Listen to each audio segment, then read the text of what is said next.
Вредностите на кои се темели едно општество се основата кое што придонесува истото да формира мисли, светови и постапки.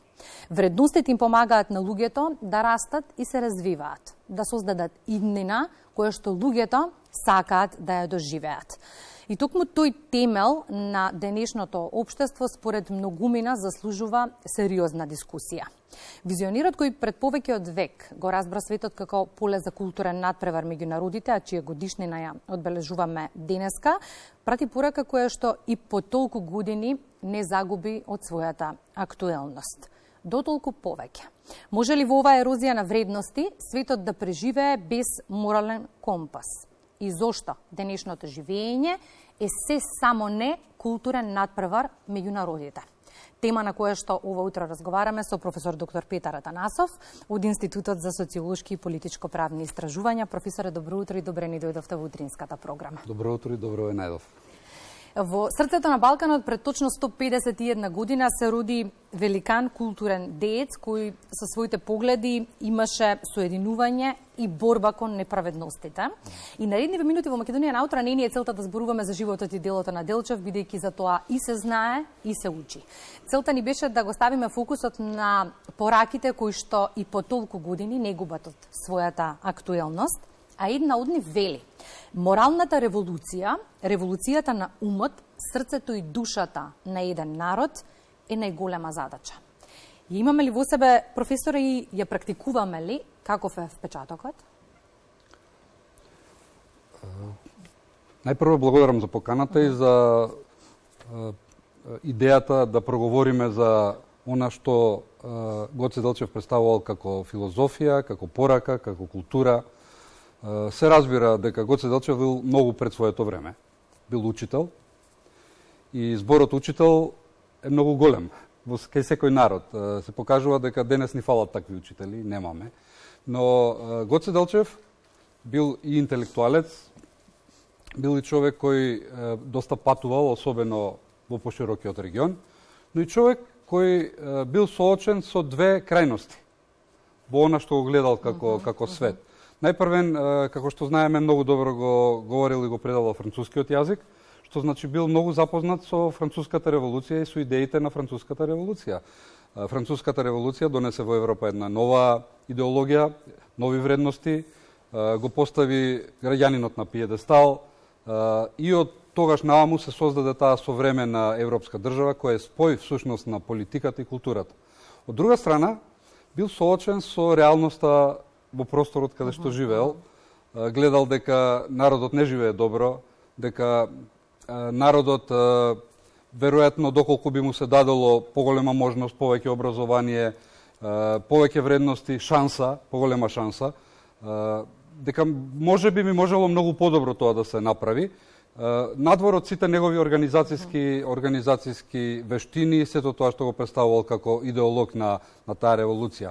И сега, ако ова што он го сакал, го представиме со денешни зборови, тоа значи дека една држава, една идеја, за Гоце Делчев Македонија била идеја која денес е производ, и затоа него го славиме како темел на таа идеја, како некој човек што поставил основа што треба да се прави и како таа идеја да се донесе до стварност.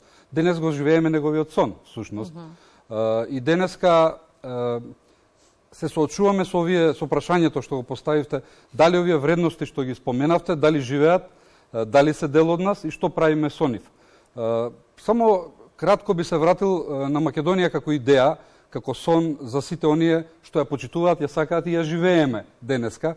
Дали го постигнуваме идеалот на она што Гоце Делчев го кажувал, го зборувал и она што го прашавте вие, можеби не ни оди лесно, но целиот свет некако е во криза. Македонија е идеја која е реализирана, Македонија постои, Македонија се обидува во тој современ модел на држава да создаде вредност, а тоа е спојот на политиката и културата, и се надевам дека правиме се што можеме. Политиката е таа, државата е таа, но културолошки очигледно дека нашата вредност, нашата идеја, нашето постоење не сите го поддржуваат, особено за жал некои од нашите соседи. Но ние сме признаени како држава, имаме доволно вредности да можеме да продолжиме да го градиме она што го сонувал Гоце Делчев. Континуираната морална криза на глобално ниво се забележува во сите сфери на човековото живење и ги засега сите возрасти. Светските научници предупредуваат дека сериозно е нарушена моралната структура на современото општество, ни се случува морален релативизам и конфузија што влијае на развојот, особено на личниот идентитет на младите. Светот навлезе во нова фаза на развој и покрај негативните се случуваат и позитивни работи. Во овој век или во минатиот век се живееше многу подобро него 5 векови пред тоа, но има и негативни работи. Светот некако многу се забрза и во тоа забрзување, во тоа мноштво на информации со кои се бомбардирани сите луѓе, навистина не е лесно да се свати што се случува, начинот на кој се одвиваат процесите и всушност да се локализирате себе си, своето семејство, каде сте, што сте. Мислам дека на сите им е тешко, не само на младите. Таа неселективност на информации. Порано цензурата беше ги цензурирате информациите и не им правите пристап на луѓето. Денес цензурата е во производство на илјадници информации за да не се знае што е што. На младите не им е лесно и на сите нас, затоа што имаме силна пропаганда, затоа што нападнати сме од лесна култура, и затоа што сме бомбардирани со реклами. Но од друга страна, светот навлезе во една нова технолошка револуција, каде на секоко можеби му се дава една мала, поголема шанса. И светот некако се раздвижи. Но имаме две страни на светот, и позитивни и негативни, каде сите луѓе припаѓаат. Позитивното е тоа што се повеќе има демократски држави во светот, а се помалку недемократски, но не е добро што исто таа економска поларизација или богатите држави стануваат се побогати, а сиромашните се посиромашни. И тој гап меѓу овие држави прави да некои делови од светот се нерамноправни во оваа битка за култура, но и за сите вредности. Да не спомнуваме дека и економијата игра улога во тоа. Мора да напоменеме дека кризата на вредности не ги опфаќа само меѓучовечките односи, туку сериозно ги засега и институциите, па се губили довербата за институциите и нивната компетентност во целата оваа приказна на глобално ниво? Да, во еден правец се потешко е да се управува светот и се потешко е да се контролираат процесите. Големите држави, соочени сме со едно ново прераспределување на картите на светско ниво и тука има борба меѓу идеолошки блокови. Да се разбереме, не може да има премногу позитива ако има премногу оружје, премногу ексклузивна религија или фундаментализми и на едната и на другата и на третата страна. И светот не може да влезе во мирни води ако се уште некои држави сакаат да доминираат во тој надпревар на идеи, на вредности. Еве да земеме пандемијата како случај. Пандемијата некако привршува, но богатите земји и богатите индустријски фармацевски комплекси станаа се побогати, добија од таа пандемија, загубија сиромашните држави. Така и во сите други области, и во културата, и во спортот. Вредности постојат, но тие треба да се негуваат. Моралот и етиката се уште се категории кои ги препознаваме и кој треба тие да ги создава. Веројатно институциите треба да се грижат за законите, за почитување на законите, за редот во државата, но вредностите, моралот, етиката, знаењето треба да го поддржуваат двете основни клетки, а тоа во општеството, а тоа се семејството и образованието или училиштето. Најпрепознатливата и најчесто повторуваната порака на Гоце Делчев, јас го разбирам светот како поле за културен надпревар меѓу народите, ни беше поттики да ја отвориме оваа тема. Професоре, што би било доколку светот беше културен надпревар меѓу народите? Доколку ние суштински ја разбиравме таа порака и доколку ни беше важно што учат нашите деца и како тие го трасираат животниот пат? Може би оваа мисла на Гоце Делчев треба да се свати во контекст на дека тој го разбирал светот како поле за надпревар на идеи, повеќе отколку на култури. Идеите се во надпревар. Во надпревар се идеите што да се создаде и како држава, и како семејство, и како во некој сектор можеби има некаква идеја да тоа поинаку се работи. Повеќе е надпревар на идеи кои имаат културолошка база, секако. Денеска се повеќе, барем според овие миграцијски поместувања, гледаме дека тој културен надпревар и таа идеја некако ги привлекува луѓето и од југот и од истокот. Па имаме движење од исток кон запад и од југ кон север. Значи богатиот запад создаде идеја и некаков културен надпревар на кој луѓето им се допаѓа. Дали е таа миграција поддржана или водена од мотивацијата само за повисока плата и за стабилност, не знам. Дали има уште многу други елементи. Се уште важат оние стари приказни дека борбата на доброто и злото продолжува и луѓето треба повеќе да работат и да се трудиме да бидеме подобри. Но тоа не можеме сами по себе да го направиме. Треба да ни го возможи контекстот, просторот каде живееме, можностите. Ние тешко се справуваме со некои елементи во ова општество. Еве, со образованието тешко ни оди, културата некако на маргините повторно доведе. Гледате го тој надпревар и од друга страна, не само како надпревар на идеи. Видете, дали е тоа што Гоце Делчев го замислувал, она што го гледаме на спортските надпревари, на светските првенства, на песната за избор на Евровизија, не знам. Комерцијализацијата на Западот има и негативни и позитивни работи. Но Западот или тој модел, или таа идеја, или таа култура што надвладеа, има возможие сите луѓе да ја споделуваат и да станат дел од тој Запад. Што значи тоа? Технологија, тоа значи мобилен телефон, тоа значи компјутер, тоа значи англиски јазик, тоа значи западно знаење, западни теории, тоа значи свет каде што повеќето од луѓето сакаат во овој момент, ако можете да им предложите на граѓаните на Африка и на Азија каде би сакале да живеат, сите ќе дојдат во Европа.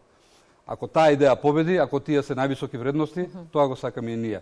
Тука треба нашата борба да биде, да се приближиме, да станеме не само дел политички од тој свет, но културолошки ние таму веќе припаѓаме. Но треба малку повеќе да работиме и да споделуваме вредности и да создаваме преку образованието, преку културата, преку спортот, а на младите да им возможиме поголема шанса и повеќе простор. Како излез од моралната криза, експертите се погласно го потенцираат унапредувањето на така наречената морална интелигенција, односно способноста да се разликува доброто и лошото, етичките убедувања, емпатијата, совеста, љубезноста и правдата. И сега, ако семејството е првиот нуклеус каде што треба да се негуваат овие вредности, ја губиме ли конструкцијата на истата како место каде што детето може да стекне вистинска слика за животот? Па има многу помокни фактори надвор од семејството кои имаат многу поголемо влијание врз децата. Иако секое семејство треба да се труди. Таа морална матрица, тие вредности се пренесуваат од генерација на генерација, а светот се побрзо живее. И нашите генерации ни е тешко да го пренесеме на помладите, што тоа било вредно за нашата генерација и сакаме да го споделиме со нив. Има мокни фактори, технологијата, информациите, интернетот, па и она што се случува на светско ниво. Тешко е да се прати таа морална вертикала, иако во образовниот систем се учи и за етика, веројатно се предаваат и моралните вредности, но образованието исто така може да има мокна улога. Гледајте, се загуби таа воспитна улога на образованието во ова современие, затоа што и нашата држава и сите пребрзо се менуваат работите. Премногу, особено нашиот простор, за 30 години моравме да поминеме што Европа поминала за 300 години. Во тој контекст потребно ли ни е унапредување на институциите? Да, политичките елити треба да се на едно повисоко ниво. Мислам дека не се на задоволително ниво, она како што еве сведоци сме денеска, значи треба да се нудат решенија, не да се прават проблеми. Но настрана од тоа, изборот на тоа што во државата ќе доминира или ќе биде предмет на образование, на култура, сепак го прават институциите, значи јазикот, културата во што ќе се инвестира, па и што ќе се учи, изборот на великаните, на апостолите, луѓето што заслужуваат да ги славиме. Знаете, еден француски социолог Ернест Ренан кажал, секој ден е славење на нацијата, секој ден се потсетуваме. И спомнавте или еве историјата е секогаш дел од овие неколку години зборуваме многу за историјата. Историјата треба да ја учиме за да одиме напред, не за да се враќаме назад. Ако некоја држава сака преку историски некакви сопствени приказни да се врати назад, не е добро. Ние сакаме со историјата да одиме напред. Мислам дека во тој дел јасно е на нашите институции во оваа држава Македонија каде треба да одиме, што треба да правиме. Институциите се важни, но уште поважно институциите создаваат концентрација на квалитет во сите области. Дадовте совршен вовед во следното прашање. Историјата треба да се почитува и секако коренот е нешто за што треба и да дебатираме и да се бориме за него. Но само ако ја негуваме крошната, генерациите, можеме да одиме напред. Дали овој момент е совршен момент за да се прати таа порака? Да се прати порака до сите дека секој треба помалку да вложи за ние да живееме подобро и оваа држава да биде подобра. И комшијата, и роднината, и пријателот, и оној со кого работиме заедно, со кого учиме, затоа што не може само нешто да се создаде. Вредноста ја создаваме сите. Поразителен е податокот дека за, не знам, за 10-15 години нашето население е намалено за 9-10%. Тоа е еден податок кој треба овие политички елити малце да ги разбуди и да сватат дека луѓето се заменуваат од тука затоа што не живееме подобро. Се она што случи во образованието, историјата, треба да одиме напред, треба да споделуваме, но и да бркаме таа технологија за да ни овозможи нашата држава и економски да се надпреварува со другите држави. Видите, ние цело овој регион и посиромашните држави станавме само работна сила на богатите и мокни корпорации. Гледаме се отвараат предпријатија, се отвараат фабрики каде што се бара само нашата работна рака, нашиот памет, нашата интелигенција, нашата технологија нема. Можеби ние сме премала држава. Гоце Делчев, ќе се вратам на него затоа што таа реченица за надпреварни идеи гледал како се создава една Франција, една Германија, големи држави каде што исто имало етнички разлики, различни јазици. По тоа се направила, од таа идеја се создала една фантастична нација, нација која на своите граѓани има возможува подобар живот.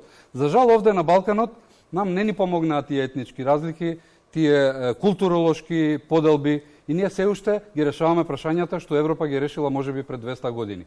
Но треба да се свесни луѓето што ги водат институциите и државите, дека треба да се гледа нанапред, а не наназад. Дека граѓаните гледаат она што се случува на запад и сакаат тој начин на живот, не го сакаат источниот. И секое семејство сака да има и повеќе примење, и повеќе култура, и повеќе можности за развој. Знаете, желбите и соништата се и на личен план, на семеен план, но на државен план треба повеќе да работиме, да станеме подобри луѓе, да го почитуваме Гоце Делчев и сите што се основоположници на оваа современа идеја, македонска идеја и идеја за Македонија и да го обелиме образот и на Гоце Делчев и на сите што придонеле да се создаде оваа држава. И за да ја заокружиме приказната, кога во свет на поделби и колективен раздор, како што живееме, направиме споредба со времето во кое што живеел и действувал Делчев, на кој што пред се токму бил и секаков национализам, и секаков шовинизам, и мечтал за обединување на народите. Зошто, професоре, обединувањето за повисока цел ни е проблем наместо поттик? Зависи за која држава прашувате, зависи за кој регион и за кое време. Гоце Делчев и тие наши преродбеници од тоа време и пред тоа и потоа и политички и културолошки, особено Мисирков, знаел добро што се случува во регионот и предупредувал дека малите балкански народи со своите национализми сака да го прават она истото што европските големи народи со своите национализми и идеи ги создале големите нации. Но на малите балкански народи, оние што први се создале како државички, не им одело добро. Резултат на тоа било војни, немаштија, многу страдања на народот и Гоце Делчев го знаел тоа исто така. И дали треба и како тоа да се случи. Во овој момент има една светла приказна, тоа е европската приказна и ние треба да продолжиме и ние да работиме, но и да најдеме начин да сме дел и да почнеме да живееме на начинот на кој тоа го создала Европската Унија. Нема подобра идеја затоа што се истрошија големите идеологии, народот не живееше подобро, но сега народот во многу држави живее многу подобро и ние треба да станеме дел од тоа семејство. Дали овие денови се совршен момент исто така да зборуваме за прогресивните идеи, за тоа каде може да стигнеме и кон што треба да се стремиме? Првен треба да дадеме дефиницијата што е прогресивно. Во оваа држава или кај нас имате групи луѓе идеологии, организации кои имаат различни мислења за тоа и ние мислам дека со тоа не сме расчистиле се уште. Ние мораме во оваа држава да седнеме, да се испокараме, да се исподдебатираме, да сватиме. Не може две точки на гравитација на две различни идеологии за еден мал народ и една мала држава да не растегнуваат. Должност е на политичките елити да седнат, па и да се исподтепаат ако треба, но да разговараат каде треба да одиме ние, која е оваа држава, зошто постои оваа држава, што е Македонија, дали можеме повеќе. Се додека поларизацијата на овие силни политички блокови не разделува, не раздвојува, ние не можеме да направиме никаков успех. Во оној момент кога ќе направиме дефиниција кои сме ние, што сакаме, како што тоа го направиле Гоце Делчев, Мисирков, сите пред нив и после нив што ја сакале оваа држава, треба да ставиме на хартија, првен да расчистиме со себе, да ги изгласаме сите закони што ќе придонесат за таа идеја и да продолжиме таму каде што тргнали и овие околу нас, но тешко им оди на некој полесно. Значи мора и зависи сето тоа од луѓето што ги водат институциите и што ја диктираат идеологијата во оваа држава. Тука е нашиот најголем проблем, но јас сум оптимист дека тоа може да се надмине, дека можеме да дефинираме идејата за нас и за Македонија и да овозможиме и да се овозможи овој народ тука било како да се вика и било од која групација да се состои или култура, да живее многу подобро, а не да сака да напушти државата. Професор Атанасов, 20 на минути од како ја отворивме темата, сега никако во себе заклучувам дека мислам дека не можев да изберам подобар соговорник за да ја отворим истата. Благодарам од срце за денешното гостување во Македонија наутро. Ви благодарам, имавте можност да слушнете од еден социолог кој интензивно се бави со општеството, со државите, со интеграциите и сакав да споделам многу повеќе одговори за луѓето да сватат дека ова не е едноставно, дека технологијата не е лесно, дека менталната сигурност, нападот од сето ова што се случува, како што е информативната, не знам, инвазија на сето тоа што се случува, треба да се свртиме кон себе си, кон образованието, кон семејството, кон културата, зашто културолошки, политиколошки ние тука треба да го бараме својата успех. Тоа ни беше и целта, малку подлабока нитка на целата приказна да ја дадеме. Благодарам за гостувањето. Благодарам.